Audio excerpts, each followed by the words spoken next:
What's up, guys? I've got a special deck profile this week that requires some backstory. So, the event after Edison, so the first YCS Washington, D.C. in 2010, there was a deck profile in a feature match round 1 on an Obelisk deck by a guy named Jake Wakid. So, this deck is heavily inspired by that deck. I was gonna just net deck the deck, but then I was drawing hands and I was like, this did not top for a reason. So yeah, that said, this deck was designed for kind of Infernities and Sabers, so right after Edison. So yeah, let's get into the deck profile soon. I did get to play this event at Big Boy Gaming in Smithfield, North Carolina. The owner was nice enough to give me this notepad for free for getting last place with the deck. So yeah, he was also nice enough to let me play the blue obelisks as long as I had, the real copy on hand as well. So yeah, let's get into the deck profile finally, over a minute into it. We got 3 Obelisk the Tormentor. So what this actually does is it is immune to being targeted, and it can't have its summon negated, and your opponent cannot respond when it is summoned. So yeah, it's pretty hard to kill, but then there's an additional card we run that makes it even harder to kill. So we run 3 Obelisk, the namesake of the deck, 2 Light and Darkness Dragon. I was able to resolve this, obviously way more than Obelisk even, throughout the tournament. Glad put in work. 3 Spy, very old school tribute engine. This actually doesn't feel bad to set Spy turn 1 though. It actually feels pretty good to set Spy. 2 Hamster. I'm not sure this should be 2 or 3 or what, because we're actually really running Hamster in the deck to grab Raikou just as a second tribute. So we hope our Hamster lives, we grab the Raikou, we've got true tributes on board. And then ideally, we'll be able to special summon this thing with its own effect, Hardened Armed Dragon. You can special it from your hand by sending a level 8 or higher monster to the grave. And if you tribute a level 7 or higher monster, it cannot be destroyed by card effects. So if we tribute for either Lad or Obelisk with this, it's pretty hard to get rid of. And yeah, that's the point of the deck, basically. You're trying to resolve an Obelisk with this. I did get it off at least once, and it felt good. 2 Dandelion. So apparently this deck was inspired by him noticing that Quick Draw won a lot without summoning Quick Draw. So he cut the Caius and the Quick Draw in favor of Obelisk and Lad. So yeah, it's a fun deck. We got 1 Gores for protection, 1 copy of Treeborn Frog. This does make some sense, I guess. It comes back and it's an additional tribute, 2 Debris for the Dandies. I was questioning whether Debris was at 2 or something at the time, but no. It was at 3, but it's not really what the deck's necessarily trying to do. Just a really solid card. 1 Card Trooper. This is a card that Jake was not running in his build. But then when I was solitaring with the deck, I was like, this is not milling enough to support the 2 Pot of Avarice that it runs. So I actually cut Avarice in favor of Card Trooper and Charge, because the deck needed more milling. So we got the staples now. We got MST, Heavy, Brain Control, deck runs Foolish, and then yeah, the Charge. Grabs Raikou, mills. Really, we want it to mill, is what we want it for. 2 Soul Exchange. This put in work all day for sure. Really good card. Helps us get out, either the 2 tribute monsters. And then, yeah, it's traps. So the deck does run a decent amount of back row. So yeah, 1 Mirror Force, 1 Solemn, Call of the Haunted.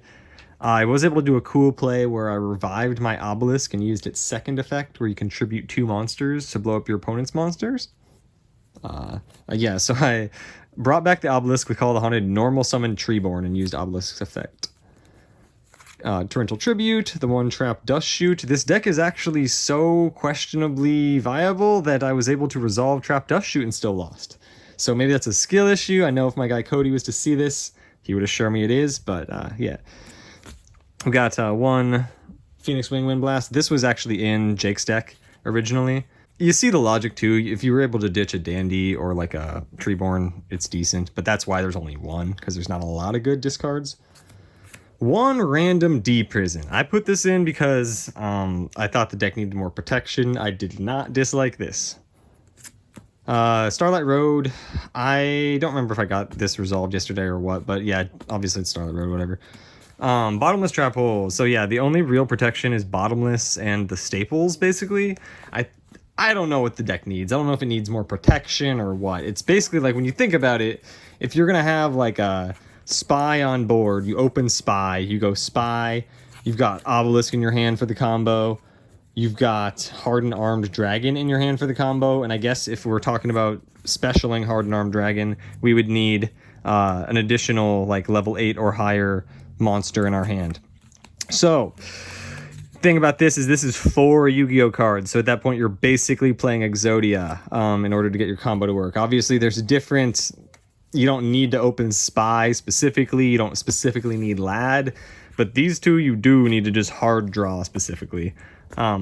It's really fun to summon Obelisk the Tormentor. Like, I don't regret getting last place with this. It was a really fun tournament.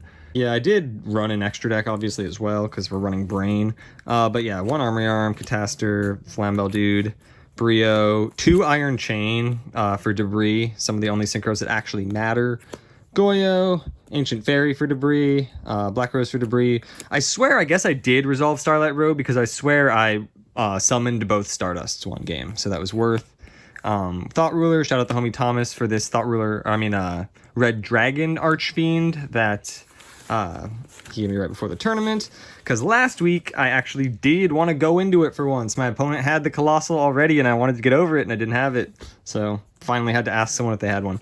And then yeah, my local is super Machina heavy, so you, in my opinion, need to be running Chimera Tech if you're not running Vayu.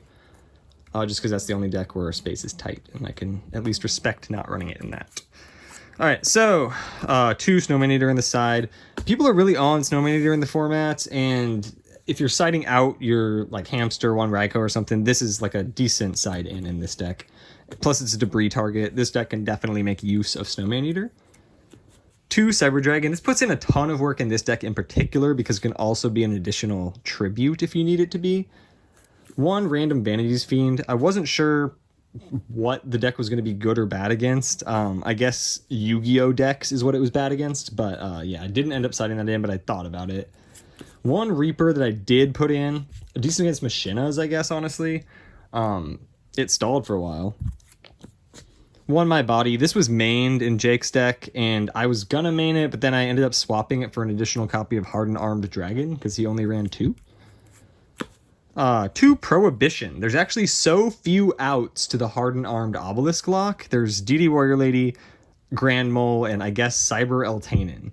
That or Kalut and Honest. Those are basically the only outs in the format that anyone would realistically be running. So you just Prohibition whatever their out would be, basically, is the logic there. 1 Dust Tornado. He mained that as well. And I sided it in, of course, just Dust Tornado, whatever. Yeah, Transmigration Prophecy, in addition to obviously the meme hype or whatever around this card right now, since I'm not running Avarice, I kind of wanted to maybe be able to get back my Obelisk if I happen to mill all 3 or something. 2 Pulling the Rug, because I'm scared of Caius, and Gear Frame is good. And then 2 Imperial Iron Wall, ridiculous card if you can run it, obviously. Put that in against Cyber Eltanen, actually. Yeah. So that's the main extra side. Kind of a longer video despite not being a very good deck anyway. But yeah, thanks for watching. If this somehow inspired you to play a better Obelisk build and sack some people, then yeah, peace.